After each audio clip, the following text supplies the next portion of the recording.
quando eu estudei na Berkeley, cara, eu tive um amigo meu que todo mundo começa tocando guitarra rock, né? Isso aí é uma coisa comum na guitarra, porque É verdade. no Brasil, quem você conhece que começou no jazz? Eu não conheço.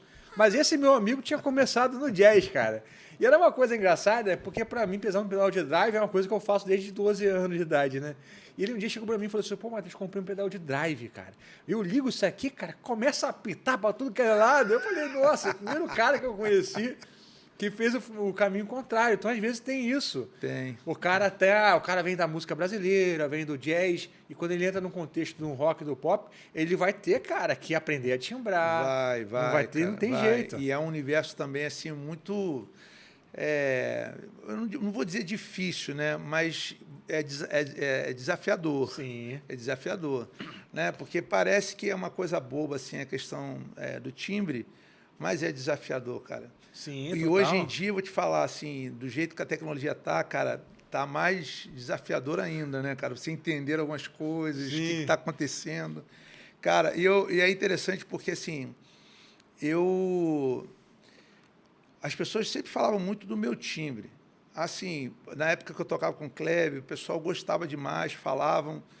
E eu lembro, assim, a minha realidade de timbre, assim, sempre foi uma coisa muito, muito baseada em pesquisa, e a minha referência era o Satriani. E eu era doido para tirar a mesma distorção do Satriani. E até que um dia, numa revista, eu li que ele usava um DS1 da Boss, né? E eu lembro que a primeira coisa que eu fui tentar fazer era exatamente comprar um pedal, o DS1, para usar.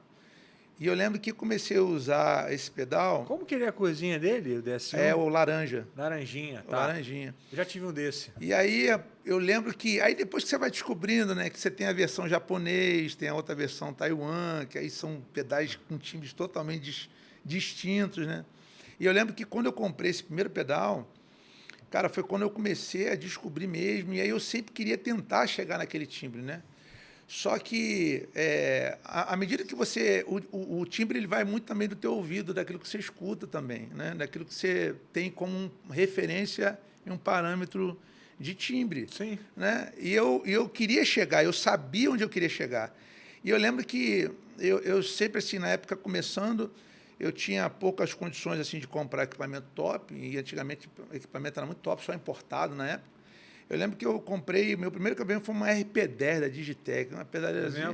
Eu comprei ela, não me adaptei a ela, aí comprei uma GFX8. Não sei o que é. É uma das primeiras da Zoom que vinha, começou a vir essas modulações de amplificador e caixa. Vinha 4 de amplificador e 4 de caixa. Foi uma das primeiras. Estava começando a falar isso no mercado na época.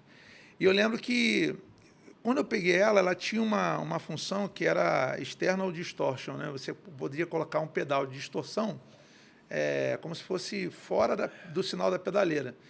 E eu usava dessa forma. E aí a distorção chegava sempre igual a do pedal, porque quando você plugava a pedaleira passando pelo pedal, a pedaleira sempre mexia no timbre do pedal, né? Cada ideia do sinal. Eu lembro que esse foi meu padrão de timbre, cara. Durante quase todos esses 10 anos com o Kleber, eu acho que 7 anos eu toquei com... A minha GF18, ela morreu por velhice, cara. Então, você tinha então essa GF18... GFX8. GFX8. GSX8. E você tinha um pedal de drive do lado dela? Isso, tinha. Meu drive vinha dela. Só isso? Só isso, você está falando que você era reconhecido pelo timbre. Quem te mandou um abraço e contou uma história sobre isso foi o Davidson Baqueta. Ah, Baqueta, que tocava com o Ministério Apacentar na época. Baqueta, cara. Grande amigo aí, está sempre, gente boa demais. Tá sempre se comunicando com a gente aqui. Ele falou que uma vez foi tocar contigo, foi tocar em algum lugar e você estava tocando também. E ele estava cheio de parafernália, né? E você, foi lá, tirou o maior sonzão, que quando ele olhou para a sua pedaleira, só tinha 2 negocinhos. Falei, que é isso? Pois isso era uma coisa que as pessoas, por exemplo, chegavam, né? E eu via muito isso, assim. Às vezes, muita gente com equipamento bom, mas não conseguia tirar o timbre, né? Por exemplo, tem um amplificador que todo mundo assim, não gosta, que é o rei das empresas de som. Jazz Chorus. Cara, todos os meus melhores timbres eu tirei no Jazz Chorus. Isso de drive, cara. Caraca, é mesmo? De drive. Qual foi o segredo ali? Rapaz, eu, sinceramente, eu não sei. Eu só sei que eu gostava porque ele dava muito volume que eu precisava no palco, mas, de alguma forma ou de outra, a timbragem minha da FGFX e o DS1, Casava bem ali. cara, casava bem com o Jazz Scholars. E aí, toda vez que eu tocava, que tinha um Jazz Scholars, eu ficava, nossa, que benção. E rolava assim, bonito, literalmente muito bonito, assim. Todo mundo fala, cara, como é que você começar a tirar som desse Jazz Scholars? Ruim pra caramba. Mas- Assim, de alguma forma, essa ideia é muito relativo, assim, né? Porque eu lembro uma vez que eu fui tocar com o Kleber numa cidade no interior de Piauí, cara. E a gente foi tocar num ambiente que era uma casa de forró. Quando a gente chegou para tocar, eu estava lá com o meu equipamento de FX, pedalzinho. E aí, quando a gente chegou lá dentro do ambiente, lá só tinha um palco e aquele PA de forró, que é aquelas caixas de médio, corneta, bem nesse nível. Assim. A bateria, o lugar não tinha amplo para nada, para nenhum instrumento.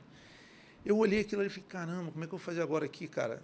O som do Kleber é pop, né, rock, e eu aqui vou botar tudo em linha, vai sair tudo aquele abelhudo e tal. Eu lembro que momentos assim da gente começar o show, eu estava lá no palco, comecei a fuçar esse simulador de amplificador e de caixa. Você não usava? Não usava até então, não usava. E aí eu, cara, fui pro palco, comecei a testar e eu via no monitor, e aqueles monitor mesmo de casa de forró, assim, eu tô mexendo e vi o que ficava mais bacana, até que eu encontrei um assim que, cara, tirou aquele abelhudo, mas mantinha um som próximo do original. E foi assim que a gente foi descobrindo as coisas, sabe? A gente vai fuçando na hora. Cara, a minha lembrança, no início, tocando com o Kleber, para mim era uma experiência tocar em palco grande, assim, ter som bom. Era sempre chegar na hora de passar o som, cara, eu perdi um tempo timbrando. Perdi um tempo timbrando. Eu acho que nesse aspecto eu consegui achar um caminho no Jazz Scholars, entende? Foi ali que eu falei, cara, esse é o caminho. Então, toda vez que eu chegava em um Jazz Scholars, eu já sabia para onde eu ia, o que fazer, né? Talvez o ambiente onde eu estava, se reverberava muito, se não. Então, eu já ia tirava o reverb todo dos meus efeitos, se eu estava num lugar que reverberava demais. Entendeu? Então, assim, você vai fuçando e vai entendendo a mesma ideia de você conhecer a tua guitarra, né? Se ela é mais encorpada, se ela é E menos... você estava usando qual Ibanez nessa época?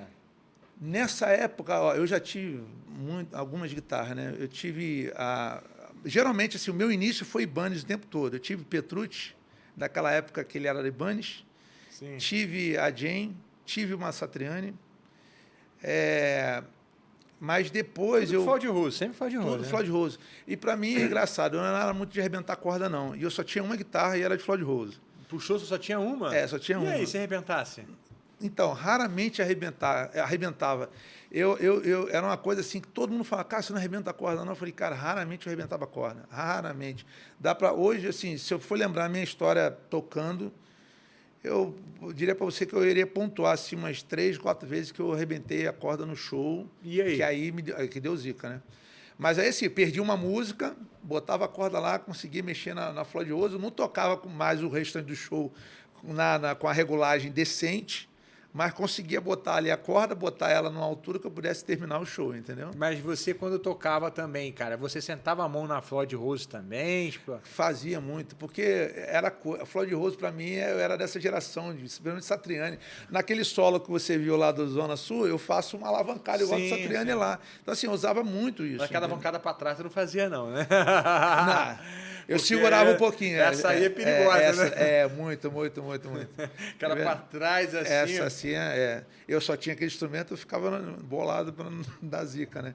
Mas essas realidades, assim, você vai descobrindo. A estrada te ajuda a você saber onde você está e a tirar o melhor do teu instrumento, sacou? Sim. E para mim foi um aprendizado. Eu, como te falei, assim, eu usei o GFX8, cara, até ela apagar.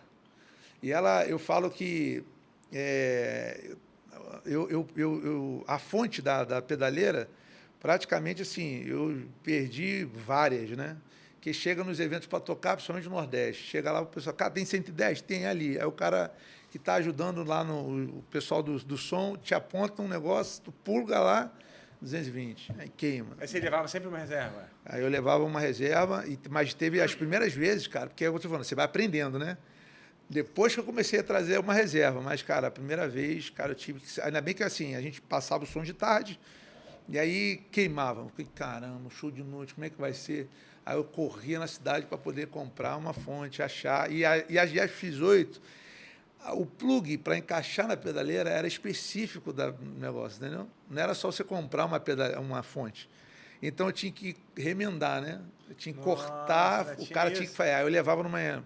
Procurava, né? Porque aí o contratante do show acabava me dando uma assessoria, me ajudava, né? Cara, eu tenho que fazer o show.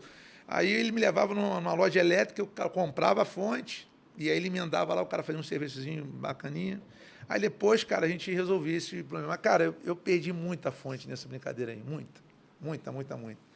Mas essa realidade, assim, de você aprender a timbrar, me fez, talvez, assim, muito cedo a não entrar nessa piração de equipamento, entendeu? De achar o meu som. Você, cara, usou uma pedaleira que a galera nem mal comenta dela, não Exatamente. É uma pedaleira visada, né? Não é. É porque eu acho que quando a gente aprende a lidar com um instrumento específico, com um equipamento, você tem outras coisas para fazer na vida, né? Aí você, cara, me encontrei aqui, vamos seguir o jogo, né? Exatamente. Eu costumo dizer que, assim, o fato de eu ter apenas uma guitarra, de eu ir para a estrada ali, eu estava trabalhando, eu tinha que me virar, me fez, cara, de fato, a descobrir o que o instrumento podia me oferecer e o que o equipamento que eu tinha podia me oferecer. E eu tinha que ter o melhor ali, entendeu? Uhum. Eu tinha que fazer o melhor que eu tinha. Então, isso foi muito bom para mim, porque eu, com muito pouco, hoje, eu sou resolvido, você está entendendo? Sim. Então, com muito pouco, assim, eu consigo saber onde eu quero chegar com o meu timbre e o que eu preciso dele, né? Então, nessa realidade, assim, eu vi muitos alunos, assim, com essa realidade do tipo, cara, preciso comprar um pedal, esse pedal de drive, esse pedal não sei o quê. Mas, ao mesmo tempo, ele chegava lá para ter aula, eu estava com um pedal meu, ó, de anos e anos, e o mesmo timbre. Cara, como é que eu faço para tirar? E o cara com pedal novo não conseguia tirar o timbre. Sim. Né? Então, essas realidades, assim, às vezes eu vejo o cara saca tudo de equipamento, mas o principal, talvez, deixa passar despercebido, que é a música, né, cara? Sim. Que é você, de fato, tirar o som. Tirar o som. Eu acho que essa é a grande sacada, assim, para a gente, no sentido de vivenciar a experiência da música, é você, cara, tirar o som, pô. É você tocar e curtir o teu som, Sim. né? Mas não tocar para curtir o teu equipamento, né? Tocar para curtir o som, pô. Né? Essa é a grande sacada. A último equipamento meu que eu tenho, que tá nas últimas também, meu pedal de delay é um DL4, que era da época do Kleber ainda, que ralou... É o verdinho, né? O verdinho. Da Exatamente. Eu tô com ele até hoje. Que é um ótimo pedal, É um ótimo pedal, cara. Eu gosto dele demais. Lançaram uma versão nova dele, né? Agora aí. Mas eu sim, encontrei o meu som nos pedalzinhos que eu tenho. Sim. E hoje é o que eu uso, assim, sempre. Até para tocar hoje com o meu ministério e tal, é o que eu uso, né? Obrigado por ter assistido a esse corte do Starlink Cast. Você pode assistir o episódio completo aqui na descrição do vídeo. E aproveita, se você é guitarrista, para fazer parte da maior escola virtual do Brasil, exclusiva para guitarristas, tocando ali no QR Code ou então na descrição do vídeo. Te aguardo lá.